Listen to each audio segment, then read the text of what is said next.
Yo, what's good, people? Welcome to the channel where we talk about music licensing, music business, and music production. If you love any of the previously mentioned, be sure to subscribe so you can stay up to date on all my latest content. So we are back. We are not back for a live song review this Friday, but it's still gonna be dope because we're here. We're doing like a live Q&A, chop it up with my guy Walt. So it should be pretty dope. But as always, if you guys have questions, make sure you drop the questions in the chat. And as people are coming in, just let me know where you guys are from. Let me know what you do. And we're going to get this joint started. I'm super excited, man. I know I chopped it up with my guy Walt a couple years back, if I'm not mistaken, when he first got the course. And I think we did like I think we did a consultation too, but yeah, so he kind of started this whole journey on the road to 10 placements, and he's seeing some success. So we definitely want to kind of dig into that and see what he's been up to. Shout out to Viet Guy 03 from Houston, Texas. Good to see you, bro. Logic Sounds, what's good? Good to see you again. Ola, what's up? J Soul, what's good? Marlon in the building, what's up? We got Trenton, New Jersey. That's what's up, man. Good to see you guys. Hopefully you guys had a good week, a productive week. Yeah, it's Friday, so we made it through it, which is dope, right? So let me get the homie in here. See if I can add him. Yo, Walt, can you hear me, bro? Yo, Clint, what's up, bro? I can hear you. Can you hear me? Yo, yep, I can hear you, man. How's everything? Good, bro. How about yourself, man? Good, man. Just hey, it's Friday, you know, had a good week, productive week, and you know, seeing people post about placements and stuff is always a good thing, and I know you got some to share with us. So I guess, man, let's start off. Tell the people about yourself, what you do, you know, how long you've been, you know, producing music and things like that. Sure. So my name is Walt Woods. I'm a music producer, sync composer, film composer out of Raleigh, North Carolina. I've been producing music now for almost 20 years. I started out very young at age 2 playing drums. That was my first love. Played that all throughout, elementary, middle school, and band. Um, I felt like, hey, I wanted to do something else. I started dabbling into other instruments, trombones, trumpets, saxophone, piano, guitar, everything. So basically, throughout my, titular life, man, I played 8 different instruments, and, not Wow. just dabbing on, but actually being able to play those instruments. I've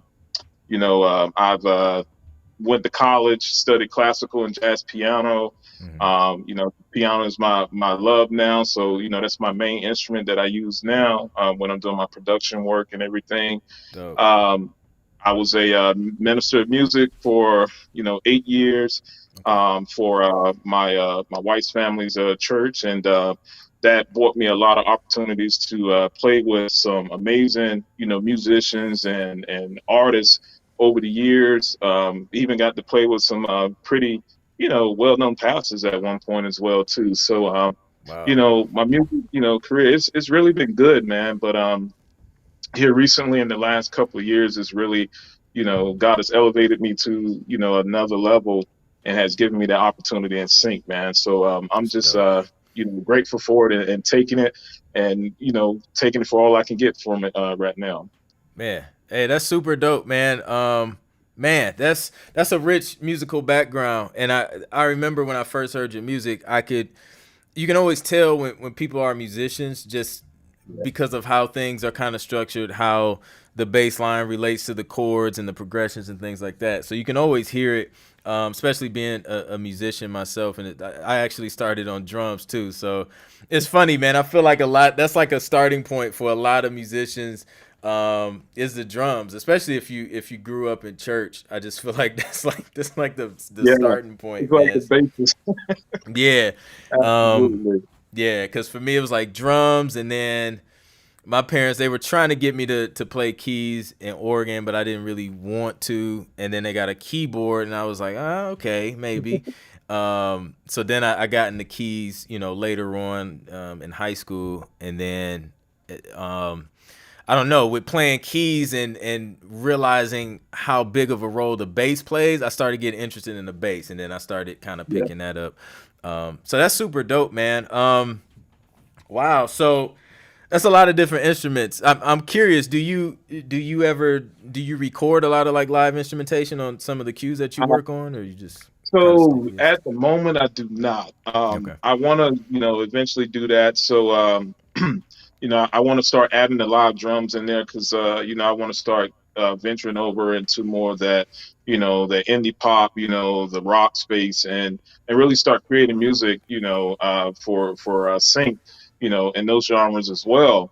Yeah. And being someone that has come from that live instrumentation background, I want to utilize that and not just do everything, electronic, which electronic is cool, but I still want to be able to use those gifts and talents that I've had from the live industry side too. So, I'm definitely looking forward to doing that in the near future, here for sure.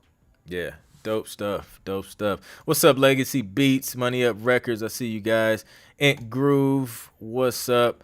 I know Viet guy had a question. He was wondering what basic equipment would you recommend what to newcomers into the industry, software, mic, etc. Like, what do you feel is kind of like essential when creating music in today's environment? Yeah, so that's a good question. Recently, I had the opportunity to work with some artists that seek me out for some mixing and mastering services, and they didn't have the proper equipment, to really put out a proper song. And I had a conversation with him. I said, hey, there's options out here for you where you don't have to break the bank, and you can have a decent sound. Right. So I sent them to two places, which is sounds.com and American Musical Supply, because you can actually go there and they have recording packages, based on, excuse me, different budgets. So it could be anywhere from like 300, 400, $500. And, that package can come with the DAW, the microphone, some with studio monitors with headphones, everything. So, Yep. you get everything that you need to get started. But, really, all you need really to really get started, get you a good interface, was the focus right. Don't try to break the bank, Yeah. if you're really just starting out in this. I've been down that road. I've, spent thousands upon thousands of dollars on gear, and sometimes, man, you just, end up upgrading later, Yep. So it's better to, get something, to start with that's good quality. Like I said, get one of those packages from either Zounds or American Musical Supply, and set it up, read through the manuals or get on YouTube, because there's so many tutorials out here that can teach you how to use this gear, and the software, and just learn the ins and outs of it, and just really start going into it. So, Yeah.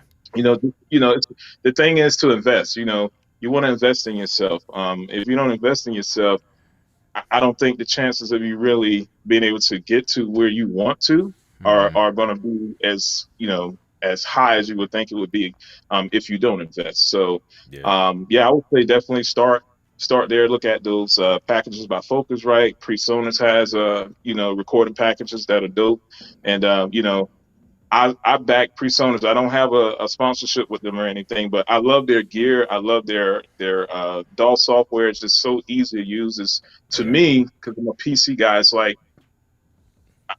I'm biased. It's like the best overall out there, on the PC, Yeah. platform. And, I definitely recommend their stuff for sure. Yeah, cause that's Studio One, right? PreSonus makes Yep, Studio One. Studio One. Yep. Yeah, Hmm. I used Studio One for a while, a few years ago, and honestly, yeah, like if I was using a PC, I would probably be using Studio One because it was, as far as like the workflow and just some of the features that it has.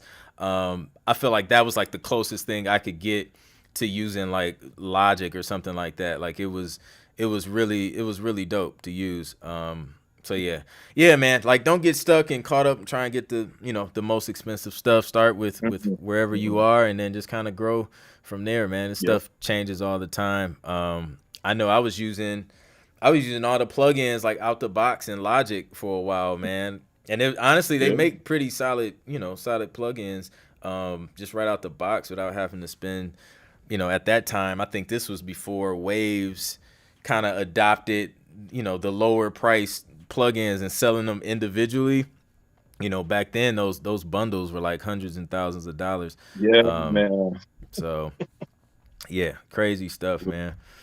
Yeah, Um, but yeah, man. So okay, so let's go back, man. I'm curious about your story, about your journey, and just getting started in sync. So I know we were talking earlier. You said it. It was what 2 going on 3 years ago when you first got the Road to 10 Placements course. So how did yeah, you find yeah. me? How did you get interested, or like what happened that made you pull the trigger on trying to try start Yeah. getting TV placements and stuff?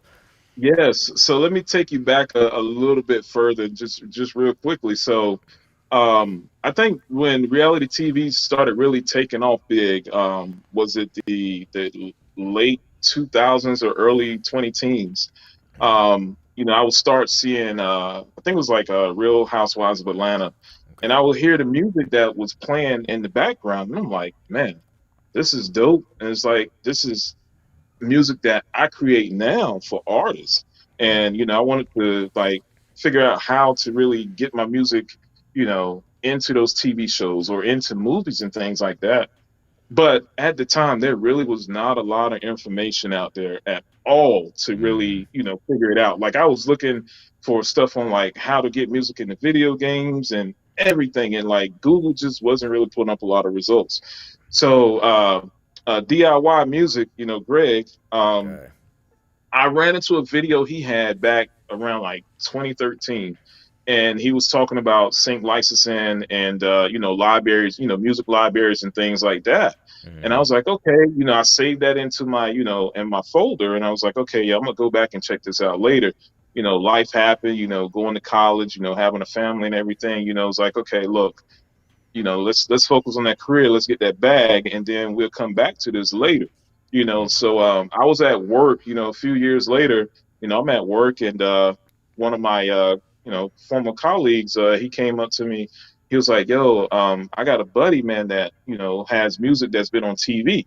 So I had forgot about it for maybe like 4 or 5 years. Mm-hmm. And when he brought that up to me, I was like, yo, I just remembered, like, I saved a video from years ago about this, and I was gonna, look into it some more. So this was the end of 2018.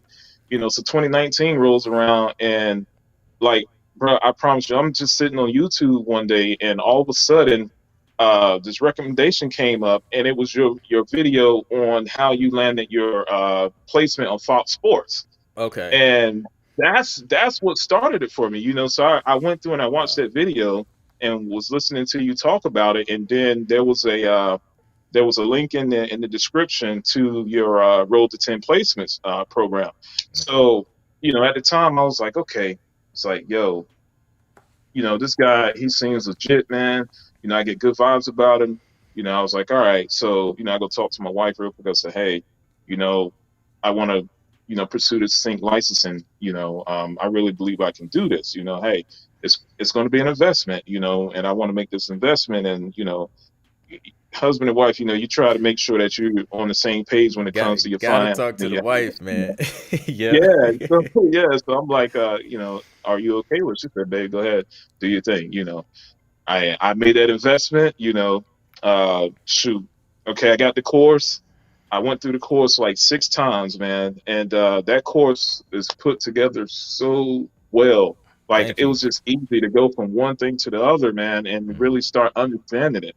And, I didn't realize the structure was like it's not really hard to do. It's just really taking the time to really listen and understand how you're supposed to restructure that music. Mm-hmm. And once I figured out how to structure it, I was like, okay, let me go back to Clint's webpage. Let me see if he has something else that I can invest in to help me to make sure that I'm on the right path. So then I found the music consultation link. So it's like, okay, I go back to the wife. Hey, there's another thing I want to invest in. Like, I want to make sure that I'm doing this right because, I believe in myself. I really believe I can do this.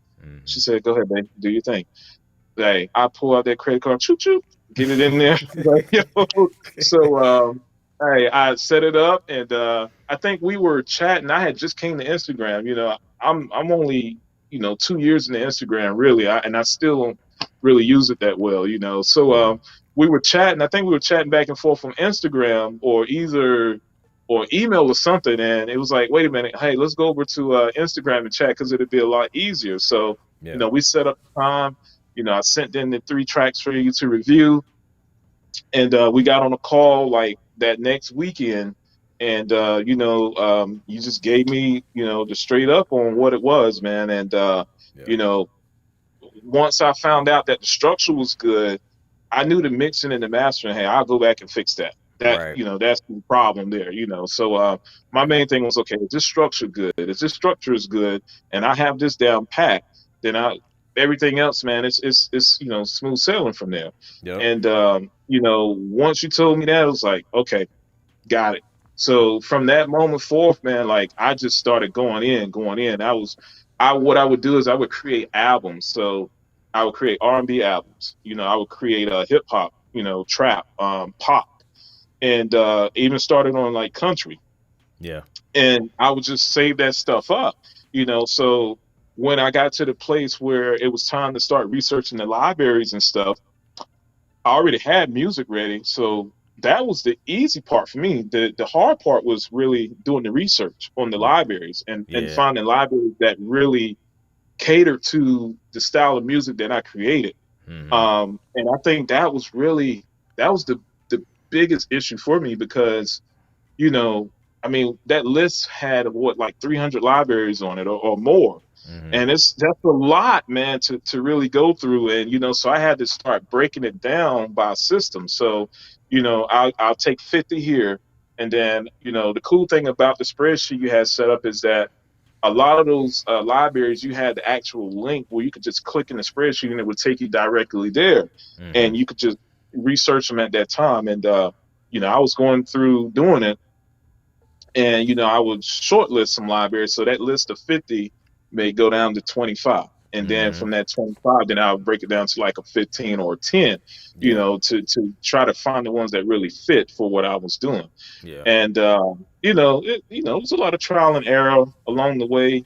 um Absolutely. I reached out to a lot of them, and I I had more no's than I had yeses. Yep. I would probably say, honestly, I probably had like 40 no's before I had the first yes.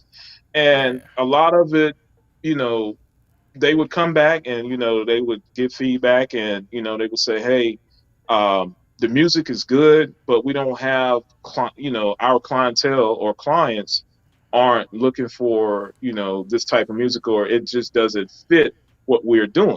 Mm-hmm. And so I was like, okay. So where I was wrong, where with my research, is that I was looking, and I would just go look at the music playlists that the libraries have, because a lot of them have those playlists that you can go in, search by their genres, and see what they have, and see if there's something that you know they have that is equal to what you do. Right. And I was just doing that, and I started realizing, I was like, well, dang, man, why is all of this? Everybody keep coming back saying no. And so later I found more videos, and that were, basically talking about how you go about, doing the research for these libraries. And you start looking at the credits, because you want to see if they're on shows, or they have credits on shows that you watch. Yep. So for me, I know at the time I was doing a whole lot of, hip hop and trap. So, stuff that would be on Atlanta Housewives, Love and Hip Hop Atlanta, Mm-hmm. all of the urban shows and things like that. I was making stuff for that, but I'm going to shows. I'm going to libraries that are creating music for shows that are on CBS, or Fox, that really don't use a lot of urban music at all. Mm-hmm. And then I started looking back at the libraries again, and I'm like, okay, well, they only have 400 or 500 urban tracks, but look at all of these rock tracks or these pop tracks that they have, and then you look back at the placements that they get, and it's like, bam, light bulb come on. It's like, duh, like, so that Yeah. was that was a mistake on my fault, because I didn't really do my research well enough on these libraries. So Yeah. once I learned that, um, then I was able to really target the libraries that really put stuff on the shows that I was watching or made music for. Yeah. And once I did that, that's when the opportunities started opening up. I would reach out, send music, and I would start getting contracts left and right for things. And Hmm. I didn't sign the first contracts that came to me because I wanted to make sure that it was a contract that fit, the terms fit what I was looking for. So I turned out one of the biggest opportunities that I could have had, because I felt like it just wasn't the right opportunity, and I waited for the right one to open up for me. So, Yeah. but it's all because of that program, man. Road to 10 placements.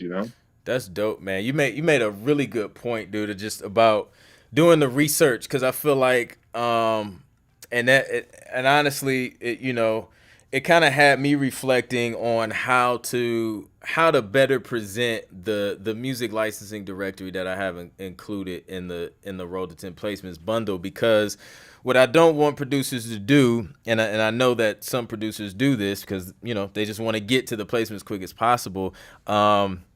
Is some of them will just take all the emails and just shoot a blast, like just with the single email, and doing that, it doesn't help, because like you said, you have to take time to do the research and research the libraries one by one, and it takes some time, but it's worth it when you find the libraries that will be a good match for what you do.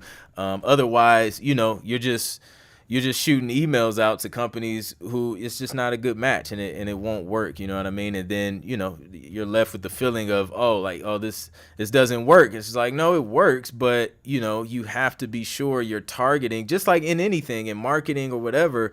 If you're trying to sell beats like to an artist and you make R&B beats, like, you're not going to go to a place where all country artists or all EDM artists hang out, right? Like, you're gonna try and find out where R&B artists are, where they at online, or and kind of target them specifically. So it's the same way with music licensing and finding libraries. You want to target the ones that fit with what you do. So that's super good, man. For the new people coming in, I got my guy Walt. He's a producer. He took the Road to 10 Placements course, and he's just talking about his licensing journey. We're not doing the live song reviews tonight because we set time aside to kind of catch up, man, and talk about this live with you guys, so you can pull some gems from his journey. And things like that. So shout out to everybody that's watching. A lot of dope information being shared, so definitely make sure you're taking notes. So yeah, man, I didn't mean to cut you off, but okay, so you figured out the formula to researching libraries and finding the ones that that fit.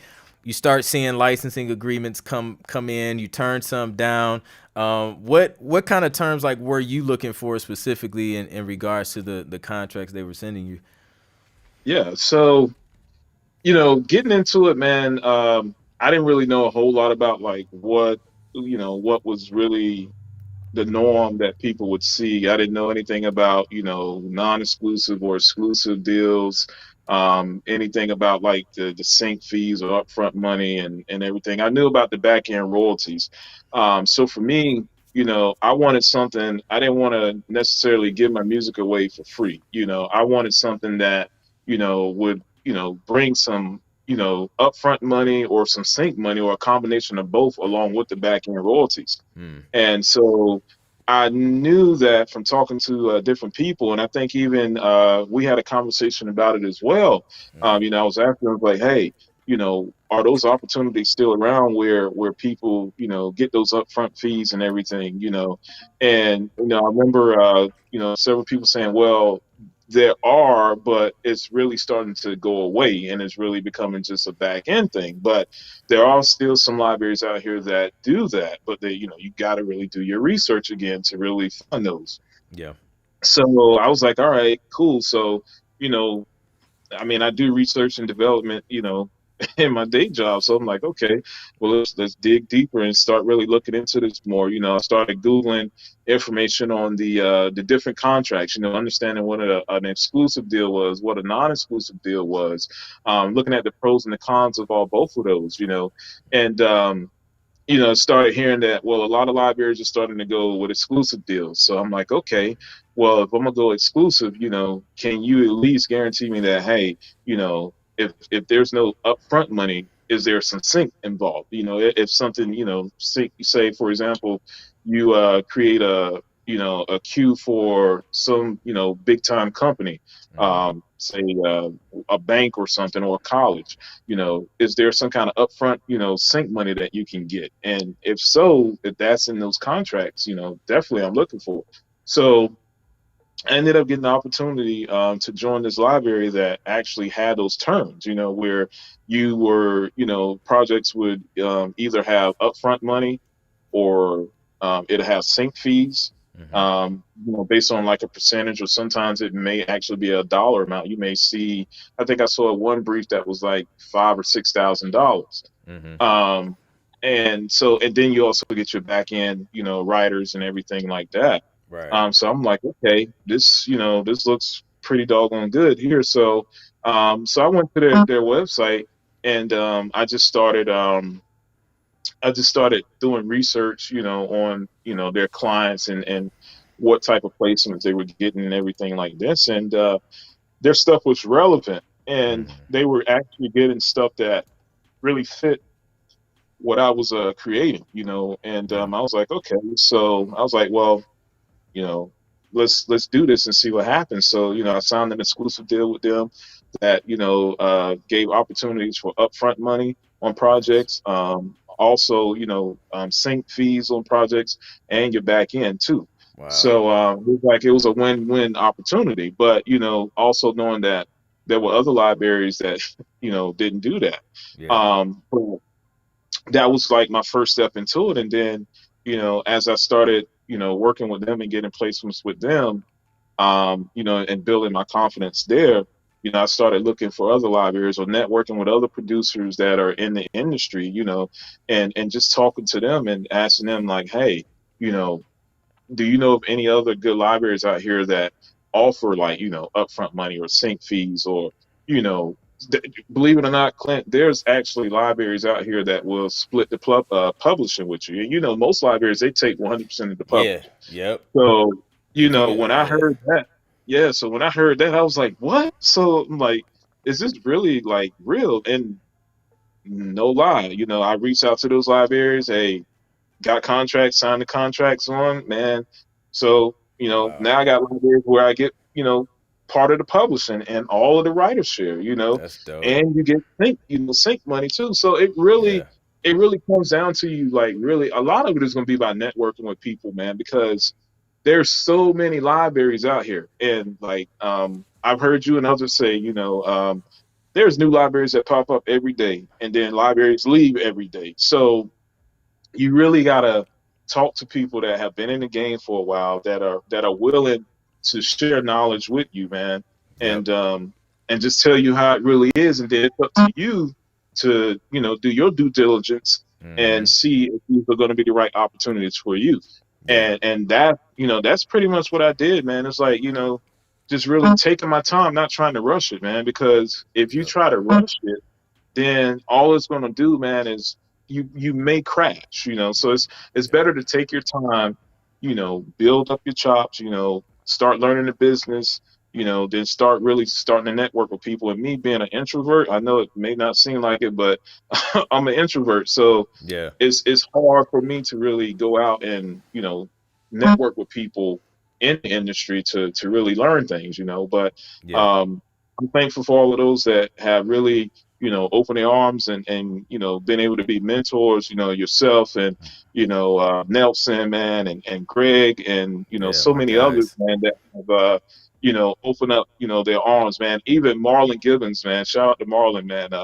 Marlon, like, helped me so much, man, over the last, couple of years as well. So, It's dope. I'm just thankful for all of you guys, and all of the knowledge and everything that you, given, to me, man, that has really helped me to get to the place that I am now, man. And whenever I can, I try to give that back to others as well, man, to help them, to Yep. get to their dreams of being able to get in the sink and do this stuff. Because, man, it's honestly, to everybody that's watching, it's not as hard as it seems.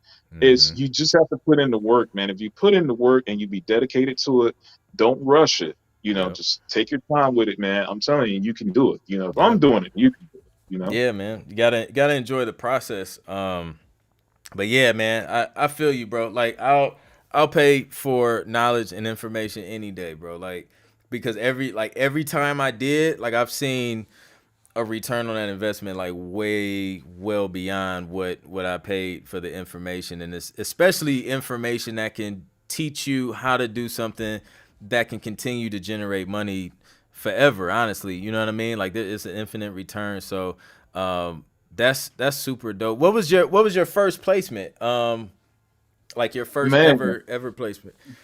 yeah, man. I think it was on MLB Network, man. I did a song with my homeboy, man, Chris Harris, Okay.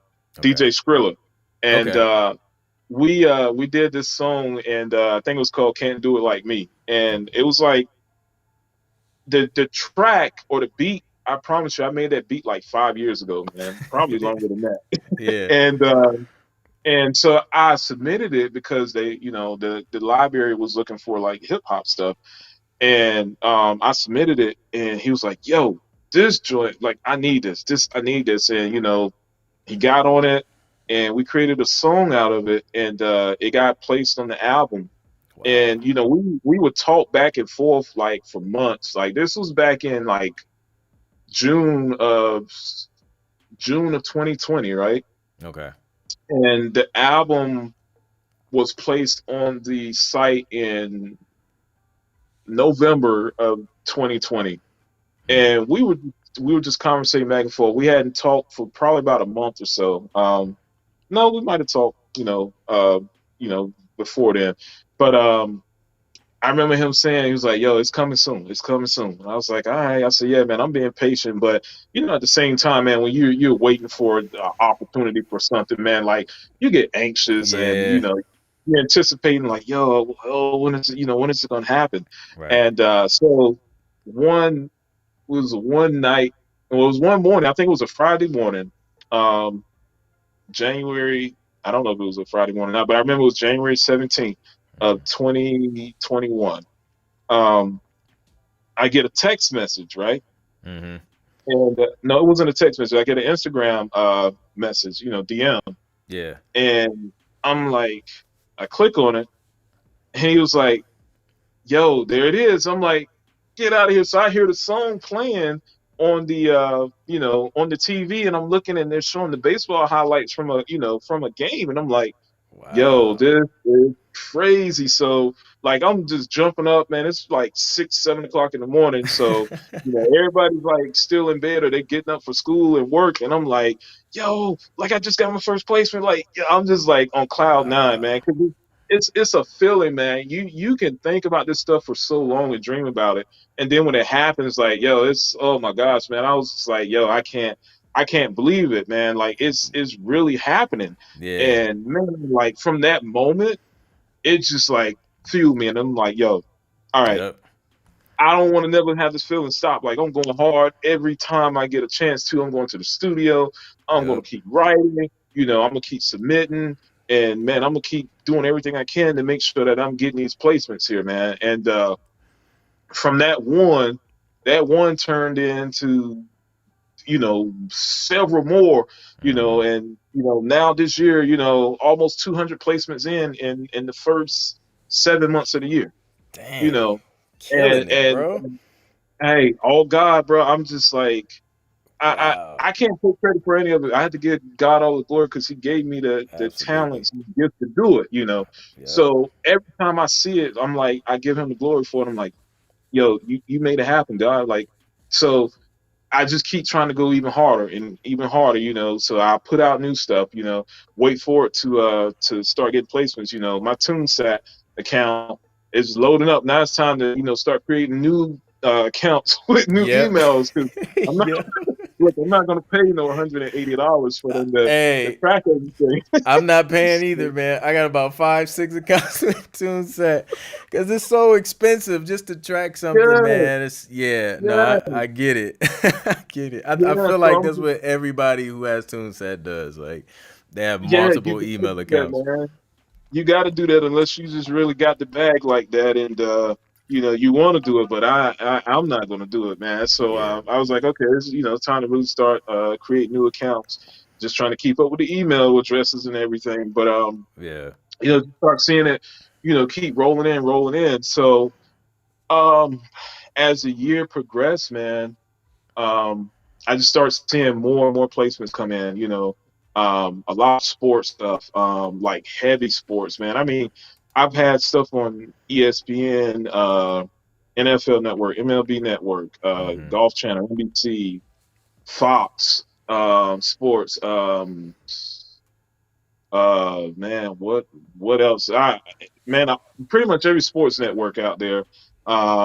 I'm Been sure on you got HGTV. you probably got in on the March Madness fund. I know a lot of placements roll in around that time I, too. I didn't get on. I don't think I got on March Madness this year, Uh, unless it's something that didn't track because TuneSat doesn't catch True. everything. Yeah. Um, but I don't recall that. But I did get in the was it the WNBA playoffs or something like that?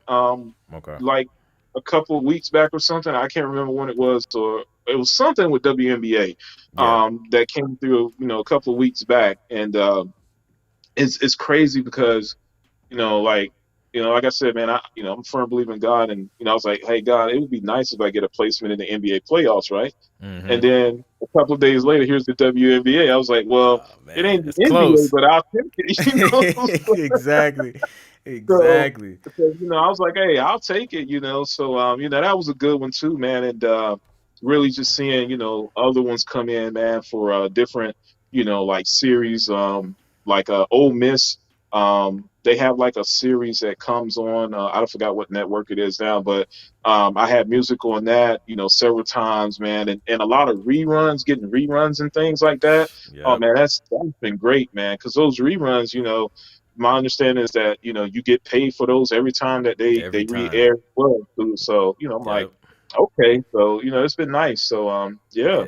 The thing I love about the sports placements too, man, is like once they pull your stuff in and get it in rotation, they keep using it over and over and over, man. Like they multiple do. highlight reels and show like yeah, like they'll use that joint across the whole network for like all season. So I know I had a bunch on NFL Network last year, man. It was like every week, dude. Like, and the Hmm. same track over and over again. So Yeah, it adds up, man. And once I think the hardest part is getting to that first one, man. Once you get to that first one, now you got the confidence because you're just like, yo, like I know mhm. I can do it now because I did it. So now I'm gonna just go back, do the same thing I did before, and just it's rinse and repeat, man. Like once you learn what works, it's over from there, man. And honestly, the royalties like they don't really slow down like until unless you do, right? Like if you stop making music and stop submitting, then they may start to dwindle down. But now it's just continue to stack on top of each other. So that's exciting, man. Wow, that's crazy, man. Yeah, So absolutely, man. I seen Absolutely. somebody. Let me see if I can find it. Ola asked if you make any beats for cinema. Um, have you done anything for movies or anything yet? So I've created stuff that specifically for movies. One I actually created. It actually that's the one that ended up in a video game. For it's on the Oculus VR system. So it's with it's the name of the game is Swarm VR. Okay. So that song was actually created for an action scene for an action movie. Wow. And when we were like conversating about the direction to go with that track, I was like, well, hey, I'm envisioning this for like a action scene in like a like a new Dark Knight movie, or or something in like Transformers or you know, just something with like high action. Um, and that's the way that, you know, we geared it. Mm-hmm. And look, I didn't know that song was gonna get into a video game. I got a text message one night. Um, it's about 11, about right before 12 a.m. Mm-hmm. And it was like, hey, go to this section of this YouTube video. And I go there, so it's like a, you know, it's a video game playing, and I'm like, okay. And then all of a sudden, I hear the intro to the song, and I'm like, all right, so what does this mean? Like, is it just in the YouTube? Because you know people use music in their YouTube background. So I'm like, okay, so what, it got placed in, you know, a YouTube video. Mm-hmm. So the person that sent it to me was like, hey, I'm going to go to bed. You know, we'll chop it up tomorrow. I was like, all right. So I hit him. I get up early, bro. I'm like up like 6 o'clock, and I couldn't Yeah. really sleep. So I'm like, I'm trying to figure out, okay, is this is this in the actual game, or is this on YouTube? You know. And so I was like, yo, so was that in the game, or was it just on YouTube? It's like, no, it's actually in the video game. Wow. Man, listen, look, I didn't even want to go to work that day. I was just I was like, yo, this is crazy. Like, I'm just what? This was back in April. So I'm like, I'm only 4 months into actually getting placements, and I already have a video game placement, man. Like, Yo, that's that's huge, bro. crazy. And I'm like, I'm back Like, again. I'm like, thank you, God. You know, it's just like, yeah, man, it was crazy, you know, that's crazy. and I no, I mean, I always, you know, I always manifest stuff. You know, I'll say it and manifest it, Yeah. but to see it happen that soon, man, I was just like, wow. And then ever since then, man, I've been like, yo, all right, let's go. Let's more. You know, it's just this that Kobe mentality, man, that Mamba mentality, man. It's Yeah. like, yo, more. Let's go. Yep. Let's And go. I'm just waiting for that next opportunity to come around, man. You know, because it's Yeah. gonna come. You know, Yep. but I think the thing, and I want to say this, you know, to everybody that's watching here, um, you can do it, but you got to make sure you're with the right libraries. I can't stress how important it is to be with the right type of library that can have the network to get those opportunities, because all of them do not have it.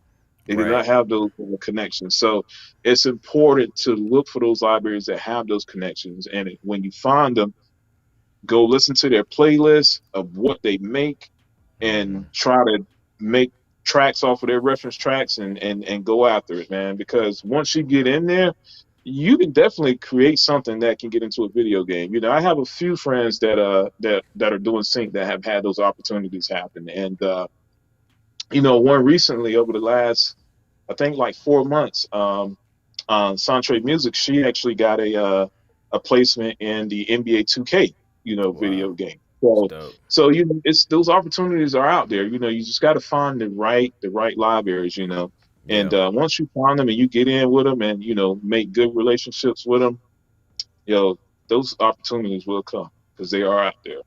Yeah. Absolutely. Lamar Franklin says, how many minutes long were most of your cues?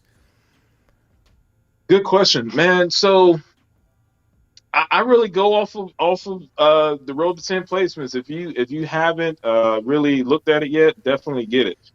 It tells you in there, man, a minute and a half to 2 minutes and a half. You know, that's all. Most of these cues, what you all have to understand is a lot of these cues, they're only going to play like 15 to 30 seconds of it. You know, most of the cues I have, you know, I've had a few where they played the full song. It just depends on the network, and what they're actually, you know, playing, you know, what kind of video is out there. But most of the times, man, you'll write a minute and a half cue or 2 minute cue, and a lot of it's gonna be based on your BPM. So the higher your BPM is, the shorter the track is gonna be, you know. So I try to always keep a high BPM, anywhere from like 130 to 150, you know, maybe 160, depending on what I'm trying to do. And a lot of the times I can pretty much tell you based on that BPM how long that track is going to be. So most of them I try to make it between 2 minutes to 2.5, tops, and that's with the Gotcha. sting on the end of it, Yeah. so it's short. It's just think about it like this. You're taking a regular beat that you would make that's probably like 3 minutes, 3.5 minutes, 4 minutes, and you're just chopping it down. You're shortening the verse, you're shortening the chorus of it. And that's pretty much it, man. That's how it goes. So, Yeah. yeah, that's it, man. Like 1.5 to 2.5 minutes. Yeah. That's yeah, man, that's the sauce. Like I feel like honestly the TV side of things, like it makes it a little bit easier because I know, producing records for artists and things like that, especially when bridges were more of a thing, like a lot of producers would get stuck on the bridge, like, man, like I gotta come up with, some alternative progression or melody or something to kind of switch things up. But I don't, man, I haven't did a bridge in a while for TV unless it was something I already produced and I sent it to a writer, recently. But Yeah. now it's just, man, like no longer than 2 minutes, man. It gets the job done unless they request something otherwise or longer. Mhm. That's kind of where I live, like around that minute and a half, 2 minute mark. Yes, Man, yeah, that's dope stuff. yeah, Let me because you, see you what. want to get into it. You want to get into it quick, man. Like you don't want to have like an 8 bar intro, man, and then like a 16 bar verse or whatever. These libraries want to get into it quick because you got to think about it like this. They're getting a lot of submissions all of the time, and they want to be able to get to the main ingredients quickly. And if you got a super long intro to get to the main point of it, man, they may just shove that thing off to the side and go on to the next one. Yep. So if you can get into it as fast as possible and get them what they're looking for, you stand a good chance. Yeah, absolutely, man. Cause yeah, they don't have time, man. They're not gonna sit and listen to your to your whole song develop. No. Um, yeah, I mean, I've seen even on doing the live reviews, man. Like a lot of people, they submit stuff. It's like 5 minutes long. It's like, yo, you don't even need it. Ooh. You could have saved the extra 45 minutes creating that, those extra 3 minutes, man, making two other cues. So hey, man, just keep it short and to the point. You know what I mean? Absolutely. Uh, Absolutely. so yeah, man. I know. C Von asked, how many libraries would you suggest being a part of? I know this is That's different for a good everybody. question, man. Yeah, it's different for everybody.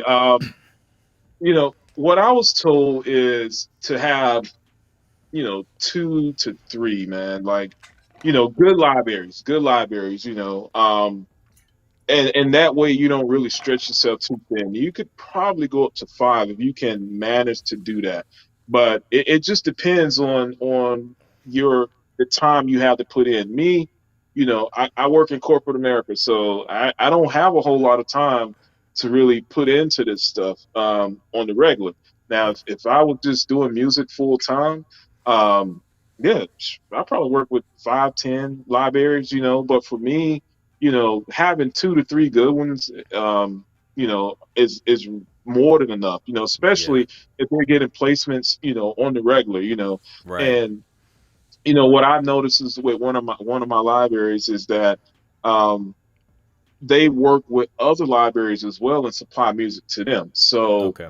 that really gives us a lot of variety and options, to really work with other libraries. So while I may only work with 3 libraries, I actually work with maybe about 7 or 8 different libraries, if more than that, because, I have the option to go and jump on these different projects that they have, if it's something that I'm interested in. So it really opens the door to those opportunities with other ones as well. So Yeah. I would just say starting out, 1 to 2, to really just once you while you're just really starting to learn, stick to 1 or 2.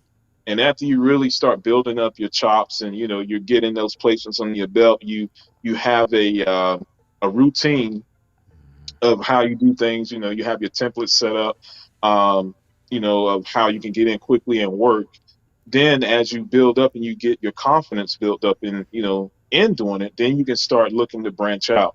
But you don't want to stretch yourself too thin and have a library that brings you on and they expect you to make 500 tracks for them a year, Right. because that's a lot when you have to deal with other libraries as well too. So, Yeah. you just want to, it's really about finding that balance, what really works for you, what you can handle, and you go from there with it. Yeah, that's dope. So speaking of balance, bro, and I know a lot of producers have this challenge. I know, it was my challenge too. When I was working full time.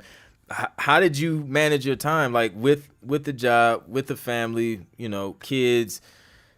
When did you work like on music? Because a Yeah. lot of people be like, yo, like when am I supposed to produce, you know what I'm saying? And like I know my routine was, usually from like 9 or 10 p.m. to 2 in the morning. But what was yours, man? How did you get it done? Well, yeah, good question. So for me, man, we both work in technology. So, um, for me, in cybersecurity, it wasn't always real crazy. So I Mm, would have days where, it would be slow and then I could just get off, and just go straight to the studio and really work.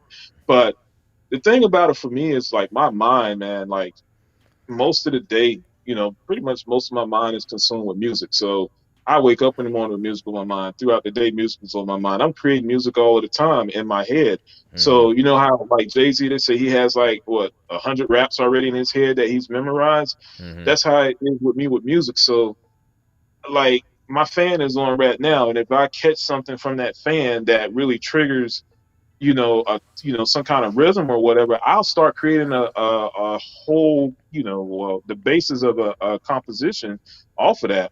Wow. I'll go to my voice recorder on my phone, save it, and then come in the studio later and start laying it down. Yeah. And so that's just how it is for me. It's just like day and night, you know, music is on my mind. I sleep with it on my mind, wake up with it on my mind. And I mean, that's just me. It's like that's who I was created to be. So, That's you know, dope. being being in corporate, man, and just being in the field that I am, and having a lot of opportunities to not be you know overworked or whatever, and I can Mm-hmm. get off and being able to work from home. Yeah. That's big because I used to be in a car 3 hours a day, man, like back and forth to work. Oh, And so by the time I would get home, like I would leave home like 6 in the morning. I wouldn't get back home till like 7, at night, depending on the traffic, because the traffic is so bad. yeah. So I get home, I'm like, yo, I don't want to do nothing, man. Like, the weekend conference husband, I don't want to do nothing. Yeah. And then, the remote work came in, and then it was like, okay, I don't have to go, to get on this highway. I can log in early. I can log off early. Mm-hmm. On my lunch break, I can go into my studio and start writing. That's You know, dope. I can create a whole song. Depending on how I'm feeling. 5-10 minutes, I have the whole thing laid out, and it's good to go. And then I'll just save it, and then I'll come back later and do the mixing and the mastering of it, and Yeah. then send it off. So That's dope. it's just I was able to find. I just found something that worked for me. Like just when I have those days. So sometimes I work on Mondays, I work on Wednesdays, and Mm-hmm. then Fridays I work. And then on the weekends, like if I'm not going to church on Sunday, Mm-hmm. I'll work that Saturday night. So I'll work maybe, from 6 to like 12 and Okay. knock out a whole lot of stuff, and then just take Sunday and, relax. So, yeah, that's pretty much it, man. It's just, trying to find what works, because you want to have family time there too and Right. everything too, because that's very important. So, yeah. Yeah. That's dope, man. Yeah, I know when I worked in IT, I was a field tech, so I kind of had that flexibility too, Mhm. where if I finished my day, all my calls, I could go home. It was days I'd be home by noon. Some days earlier than that. Some days I didn't have anything, and I didn't have to go out. So like, I would use that time to just grind. Like I got a whole day to myself, still getting paid on both sides, the music and work. So you just Yeah. you find a way to get it in and work it out. Or if you're at an office like all day, sometimes, man, you gotta take inventory of what you're doing with your time too, because a lot of Mhm. people they'll work 8 hours, or more, come back home and then binge on a TV show for 2-3 hours. You know what I mean? Yeah, It's like, can you sacrifice that TV show to get where you want to go? You know what I mean? To have more of your time back. So sometimes you may have to give up some things to to get to where you want to go. Um, absolutely. but yeah, man, Absolutely. that's super dope. Let me see. C. Vaughn says, just retired from corporate after 33 years of doing both. How do you two feel about buyouts? I know me personally, it always depends on the situation.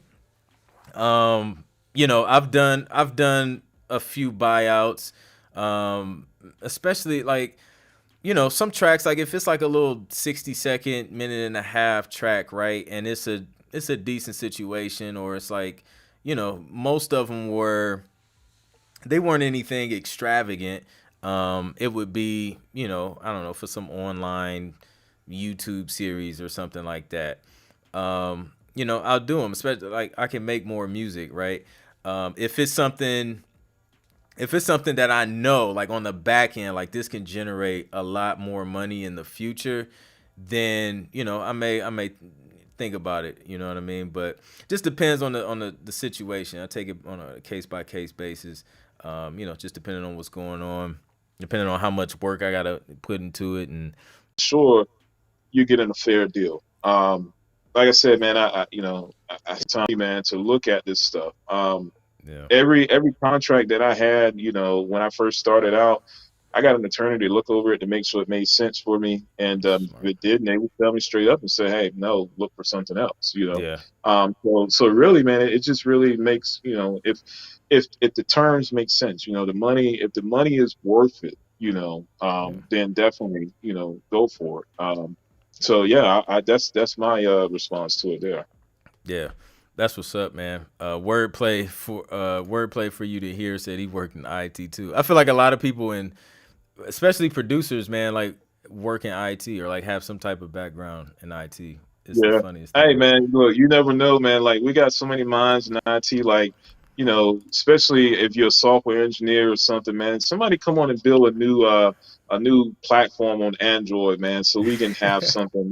Because look, all of the cool people on Mac, they got all of the good apps and all of the good Facts. tools. And we're struggling over here. So if you all want to come and help out, man, we really appreciate that. That's what's up, man. Um, yeah, dude. It's so many of us, man. We should definitely be able to build something. The Silver Conductor. What's up, Silver Conductor? He said, "How is the copyright handled?" From my experience, man, it's one of those things where um, you can handle it, and it's like this super disrespectful gnat like flying around my studio. But some people feel more comfortable copywriting their music first and then sending it off. Um, in my experience, I'm creating music and I'm sending it off at usually at such a fast rate. It's just like it's no time to sit and like individually Mhm. copyright every instrumental cue, right? Yeah. So I don't really worry about it too much, and I haven't had any issues. Um, Again, it's a case by case situation. Like if I'm doing some stuff for some major artists, and I know I'm gonna be submitting some music to major artists, and I know it's gonna go through a lot of different hands. Then I'm probably gonna take a course of action and copyright it before I start sending it off, because I feel like that's a situation where it's more likely to happen. Um, but yeah, that's my take on it. If you don't feel comfortable, you can always save up some cues and copyright a collection of works if you want to save some money, or just dish out the, I don't know, what is it, like $50 or something to register the copyright. Yeah. But yeah, but that's my take, man. What's your Yeah. perspective on that? Pretty much the same for me. When you're talking about, I'm assuming he's talking about the TV cues. When you're cranking out, albums of 10 or 12 songs, and you have these deadlines that the library needs you, turn around in a week. You got to understand that you have to pay. They changed the rules for copyright because I had some songs that I copyrighted about a year or two ago. And it used to be where you could like pile a whole bunch of songs on one copyright and pay one fee. Mm-hmm. But now they changed the rules and you have to pay for each song. So if you do 10 songs, that's $50 per each song on that, copyright. So Yeah. that stuff adds up. So you start sending in, you know, 50 cues, 100 cues, man, that's a lot of money. And then you have to ask yourself, okay, is it really worth it for this? Right. Where does it make sense? So like Clint said, and the same thing for me, where I'm gonna do my copyright is when I'm working on songs with artists. Because what if you're working, you have a team and you're creating music to send off for artists. You may create, an album of music for Chris Brown, or, an album of music for her, or, somebody.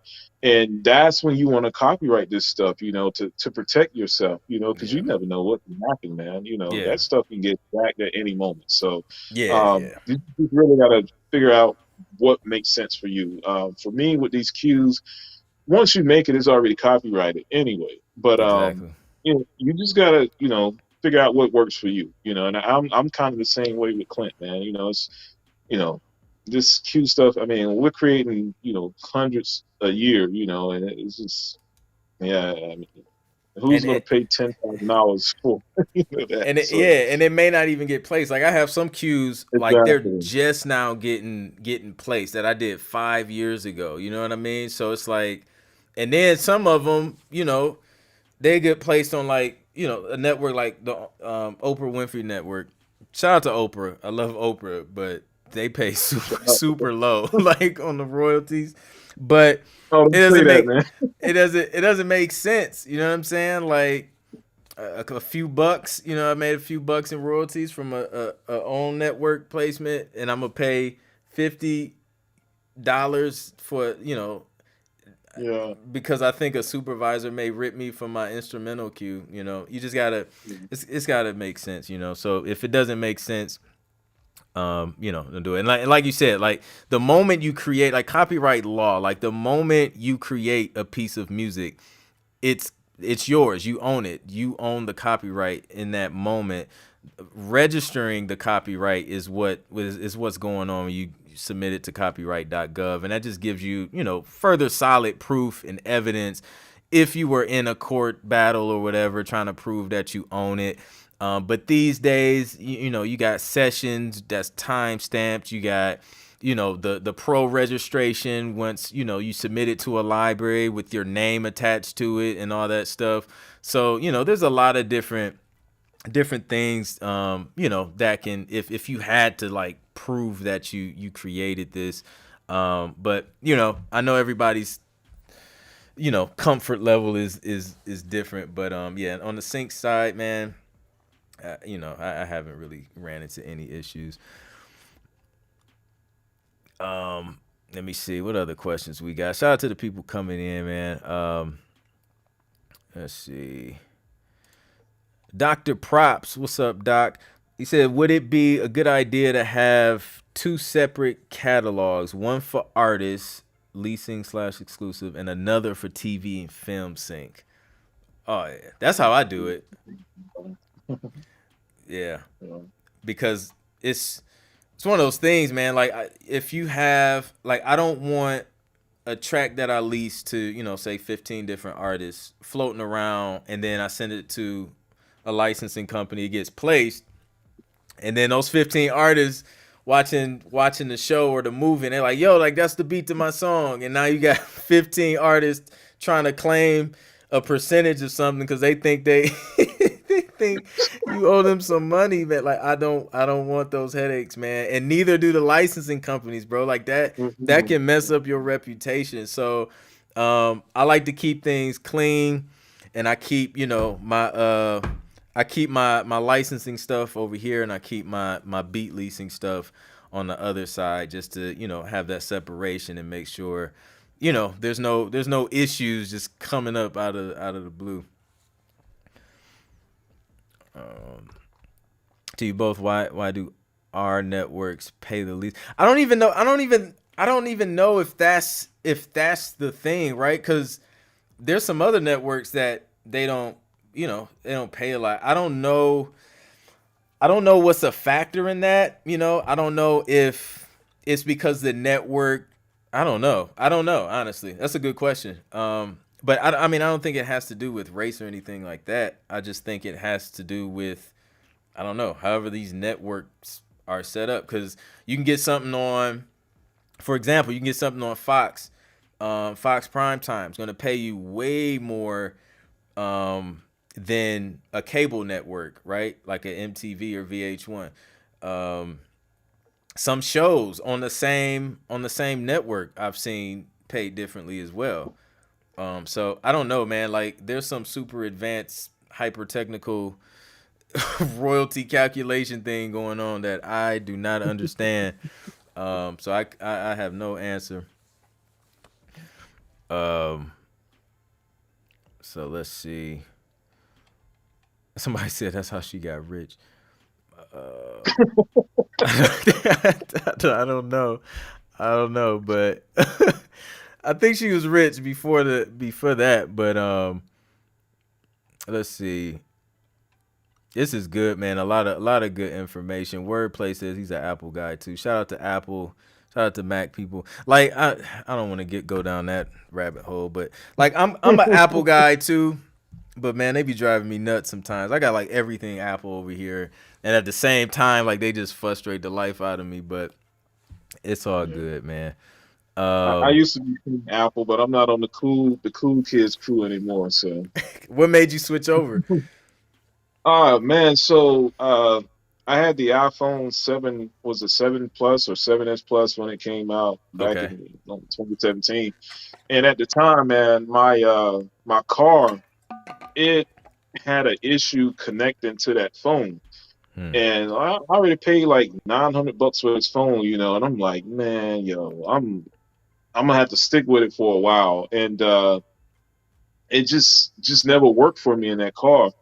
And so I was with AT&T at the time, and I ended up moving. And when I moved, the service was like horrible. So I ended up trading it in and went to Samsung. And I'm not gonna lie to you, man. I miss my iPhone, man. I think it was a better.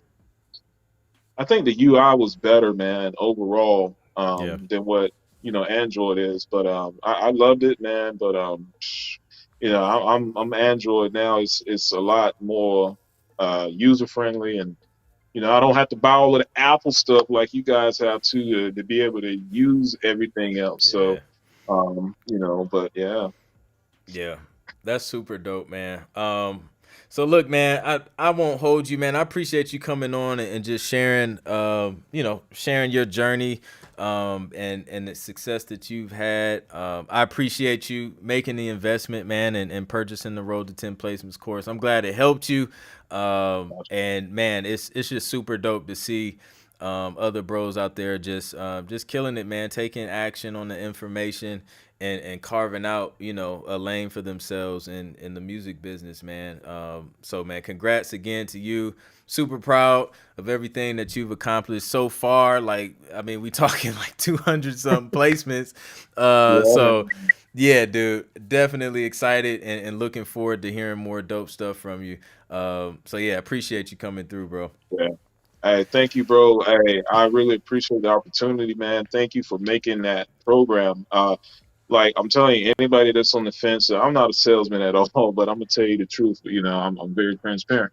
But anybody that's on the fence about this program, Road to 10 Placements, take it from me, man. I'm one of the most uh I'm very skeptical about everything. So for me to really go with it, you know, and to see the results that I've seen from it, man, definitely I recommend it to anyone else. And Clint, man, he's a stand-up guy, man. He's straight shooter, and Appreciate that. I definitely I recommend you guys, if you haven't gotten it yet, definitely get it. And I forgot to tell you this, Clint.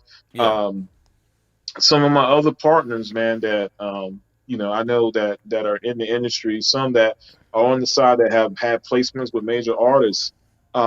They wanted to get into sync, and I turned them on to that Road to 10 Placements course you created. and they've Wow. already gotten contracts with libraries already to start getting sync placements. Wow. That's Um, super dope. guys, I'm telling you, like guys, girls, definitely look into it. Invest the money. I'm gonna tell you something. Clint has this thing on a discount because when I bought it, it was a lot more. Yeah. So y'all might want to go ahead and jump on that before that price goes up. It, it's So it, it's about to go up real soon too. hey, y'all gotta get in. Yeah, man. So yeah, Get in now. I'm definitely telling get you. it while the price is low, man. If you guys want that, the link is in the description. ClintProductions.com/link in bio. You click the get the free 6-step guide, and then after that, you'll have an opportunity to get the course for the special price. And if you're a producer, I definitely recommend getting that How to Structure Instrumentals for TV course before you check out. It's a box you can check and add it. That, and I'm sure Walt can testify that like learning how to structure the music is gonna definitely optimize your music and increase the chances of it getting used in place. So definitely grab that if you guys haven't already. Shout out to Logic Sounds. I've seen Logic Sounds grabbed it as well. And I know there's a few other people in here that's gotten it. I appreciate that, guys. And I hope it helps, man. At the end of the day, it's all about helping other people, with the information that, like when we were getting started, man, this stuff wasn't out there, and I think me and you came across the same licensing video that DIY Music Biz put out. Yeah, It's that same video, man. I tell him all the time, like, yeah. yo, like, bro, like your videos were like some of the only ones that you can find on Only YouTube. So I shout out to him, man. yeah. I sent them a screenshot. I was watching it a couple of months ago, and I sent him a screenshot of it on Instagram. He was like, "Oh boy," it was like, "Yo, you really opened up the door, man. Like you were He the first did. one, man." and Yeah. and So it's just it opens up your mind to the possibilities of what's out there, and then it like sometimes, and I know people who they'll take a nugget and just run with it, like didn't even purchase a course or a consultation. It was just like, yo, it'll be one nugget that'll spark something, and they be like, yo, like, nah, that's all I needed, like it's over with. And they'll come back, it's like, bro, I got placement here. Like sometimes that's all it takes, just to trigger that, that outside of the box thinking, man.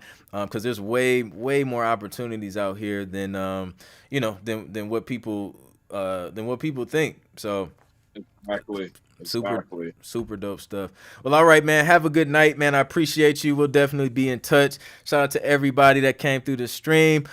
Be sure to like, share, subscribe, and smash that like button if you guys enjoyed this interview slash podcast slash Q&A. So yeah, man, I'll catch you guys on the next one. You guys have a good weekend, stay safe, and we are out. Peace. See you, bro.